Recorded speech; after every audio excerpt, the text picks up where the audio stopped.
Nos últimos dias eu soltei um vídeo sobre o setor elétrico e por que ele é tão bem visualizado na Bolsa Brasileira. Hoje eu vou trazer a análise da Alupar, que é uma dessas empresas que, na minha opinião, tem um potencial muito grande de crescer nos próximos anos, principalmente por conta dos investimentos que ela tem feito nesses últimos períodos aí, nesses últimos anos.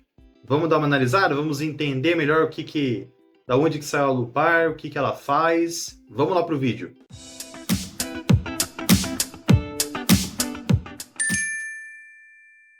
Fala pessoal, tudo bem com vocês? Eu sou o Roger, o criador aqui do canal Victorious.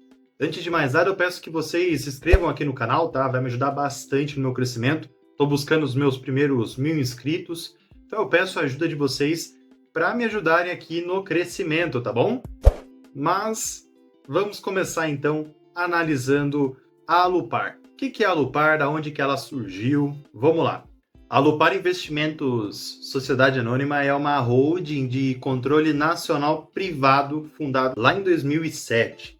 Entre julho e dezembro de 2007, a Alupar realizou um processo de reorganização societária, adquirindo participações acionárias em várias empresas de transmissão de energia, onde teve diversas incrementações aí, bem como também empresas de geração de energia, como Foz do Rio Claro, Ijuí, Queluz e Lavrinhas, tá?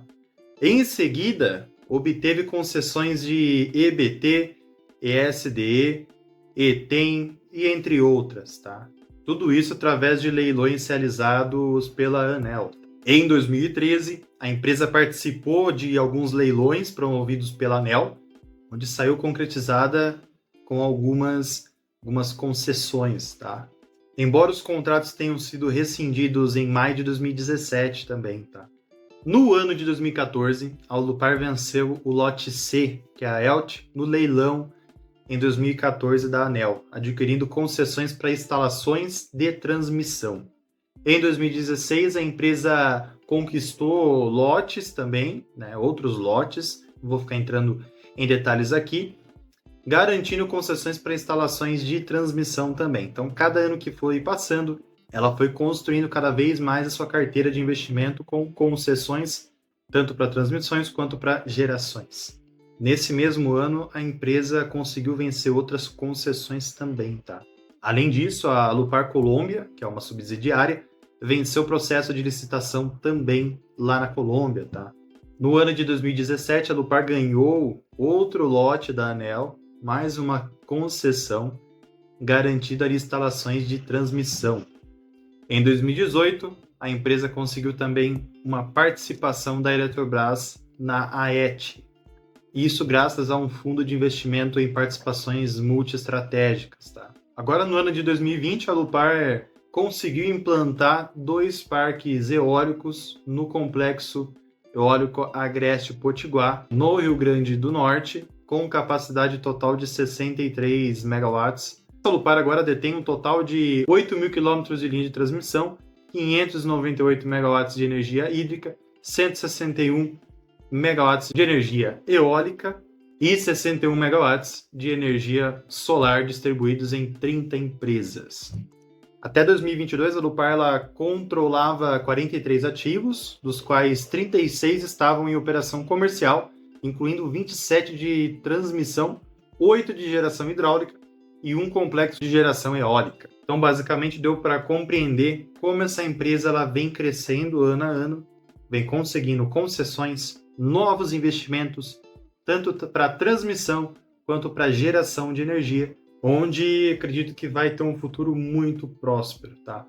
Mas eu trouxe também para vocês aqui uma análise dos resultados da empresa, tanto fundamentalista, quanto também uma análise mais qualitativa, e eu vou te mostrar agora. Muito bem, pessoal, então eu trouxe para vocês alguns resultados importantíssimos da Alupar e também para apresentar para vocês como que está dividido essa empresa, tá? Então, a visão geral da Alupar, ela é privada, tá? Então isso é um ponto muito importante. Alguns destaques da companhia é que a Alupar é uma das maiores companhias do segmento de transmissão no Brasil, tá? A companhia é a maior empresa de transmissão de energia de controle privado do Brasil, com 30 ativos de transmissão e 8 mil quilômetros de linha, igual comentei com vocês, e ainda tem 990 quilômetros em implantação, tá? As atividades também em geração são focadas em usinas de pequeno e médio porte, com vários investimentos aí, tá? Trazendo ali como investimento vários parques de energia eólica e um parque fotovoltaico, tá? Então, se a gente verificar aqui no mapa, vejam como está as linhas de transmissão da empresa e, além disso, aonde que estão localizadas as gerações de energia, tá bom? Vejam também que nessas linhas verdes são aonde estão as implantações dos novos investimentos. Vejam que existem bastante ainda, tá? Então, se a gente trazer aqui para um cenário histórico, vejam que cada vez mais que vai passando os anos, a empresa vai cada vez mais trazendo novos investimentos, onde isso é muito positivo para a era no longo prazo, tá? Trazendo um formato mais detalhado de como que está essa estrutura dentro da empresa, então nós conseguimos verificar aqui, no caso, em quantidade de transmissão ganha de geração. Vejam também alguns pontos positivos, onde nos quadradinhos amarelos, onde estão sendo feitos os investimentos, certo? Se a gente pegar a evolução das transmissoras da Alupar em quilômetros, vejam que também está em expansão, e após 2022, vulgo 2023, 2024, 2025, vejam que a implantação subiu para 8 mil quilômetros. Tem também a questão de expansão da capacidade de geração, então está cada vez mais expandindo mais. Então essa empresa acaba tendo um ponto importantíssimo, porque como ela faz geração e transmissão, ela não vai ter esse custo de serviço, né? Então, basicamente, muito benéfico, né? Basicamente, não vai ter os gastos que teriam ali. Agora, lembra que eu comentei com vocês no vídeo anterior, que eu relatei sobre o setor elétrico e sua importância, sua relevância na Bolsa de Valores? Vejam que eu trouxe aqui também um ponto importante relacionado à sustentabilidade da Alupar. Se essas empresas ocasionarem alguma situação que vai comprometer a parte do meio ambiente, pode ter certeza que vai vir multa pesada. Então é muito importante ficar atento a isso, tá? Como que a empresa trata esse aspecto. Eu trouxe também aqui, além da sustentabilidade, a governança, né? O formato que a empresa vem tendo ali quanto à sua administração. Trouxe também aqui um ponto quanto ao CEO atualmente, né? O diretor-presidente, no caso, que é o Paulo Roberto de Godoy Pereira. Para quem tiver interesse de dar uma lida depois do histórico dele, tá? Eu deixei aqui, mas eu não vou entrar muito a fundo, até porque ele não tem muito que se falar, tá bom? Ele tá desde 2006 na companhia. Então, trazendo novamente aqui os ativos novos e diversificados em transmissão. Então, vejam aqui no mapa, novamente, como que está a distribuição, tá certo? Então, a empresa está cada vez mais aumentando sua capacidade de transmissão pelo país. Então, já começou até lá no norte. Então, cada vez mais a empresa vai trabalhando ao redor do Brasil afora. Tá? Trouxe para vocês também aqui os contratos de preços ajustados pela inflação em clientes confiáveis e também ativos incluídos no mecanismo MRE, que mitigam o risco hidrológico, tá bom? Então, vejam que o mecanismo MRE ele mitiga o risco hidrológico e garante a previsibilidade do fluxo de caixa. Então, em períodos ali de produção inferior, o membro adquire energia pagando a TOE, né, a tarifa de energia de otimização. Essa estratégia é uma forma de evitar os riscos e garantir a estabilidade da companhia, tá bom? E até com relação à previsibilidade, o baixo risco, eu trouxe alguns pontos importantes aqui. Vejam que o reajuste contratual das receitas são feitos pelo IPCA e IGPM. Então, basicamente, se a inflação subir, a empresa também vai subir ali seus lucros, tá bom? Vai ser proporcional. Isso é importante, porque, pegando como exemplo o setor de varejo, se o setor de varejo faz aquelas 12 parcelas sem juros, só de você trabalhar sem juros você perde para a inflação. Então, isso acaba ocasionando um prejuízo absurdo para as empresas, tá, desse setor. Existem contratos de longo prazo reajustados, né, igual eu comentei, E existe também o vencimento de concessões a partir de 2030 para as transmissoras e 2034 para geradoras, tá? Logicamente, chegando nesse período, a empresa vai estar trabalhando cada vez mais no crescimento de novas concessões, tá? E trazendo uma ideia para mostrar para vocês como a empresa ela evita o risco, o perfil da dívida da empresa, vejam que a empresa trabalha com dívidas pro longo prazo, tá? Já eu mostro para vocês como isso afeta a empresa, beleza? Comentando um pouquinho mais sobre o perfil da dívida consolidada, o perfil do longo prazo está ali pegando a maioria da porcentagem, de curto prazo está pegando mais uma parte, mas principalmente por conta dos investimentos, tá bom? Trazendo aí um exemplo também interessante, que se o faturamento da empresa é reajustado, a maioria da parte, tudo sobre inflação, a composição da dívida total ela é lastreada por alguns indicadores, né, indexadores no caso, e a maioria vejam que está ali pro IPCA, para inflação, ponto muito importante isso, pelo CDI, e tem outras ali, tem moeda estrangeira, a empresa faz investimentos na Colômbia também, então acaba mitigando aí. Beleza? Tem a composição total da dívida, né, onde pega a maior parte em debêntures, tá? Quanto ao cronograma da amortização das dívidas, vejam que existe dois pontos, né? Esse bridgers, que seriam os investimentos, tá? Então, até 2024, 2025, onde até aqui embaixo eles trouxeram onde eles estão utilizando esse valor para investir, tá bom? Saindo disso, nós vamos partir agora para os ativos em plantação. Então, existe aqui a empresa litorânea de transmissão de energia, a transmissora colombiana de energias, o sistema de transmissão de Manaus, lá da Boa Vista. Também tem os ativos em implementação no Complexo Agreste Potiguar, tá? São parques eólicos, igual comentei com vocês. Tem em Pitombeira, tem também no Ceará, no Rio Grande do Norte. É uma empresa que faz bastante investimentos, tá? Mas saindo nessa parte, entrando um pouco mais para análise fundamentalista, hoje essa empresa está listada na bolsa como a LUP4, a principal, tá? Existem outras também. O preço atual dela hoje está em 9,61 a LUP4, então ela trabalha com segmentação de geração e transmissão, e eu tenho na minha carteira, trouxe até para vocês aqui, para quem acompanha sabe que eu tenho e que eu gosto muito dela. Hoje eu tenho 6,5% da minha carteira voltado para os investimentos nela, e ainda mais para ela fazer geração e transmissão, você bate 2 investimentos em um só, né? E o que eu vejo como ideal para investir em elétricas, tá?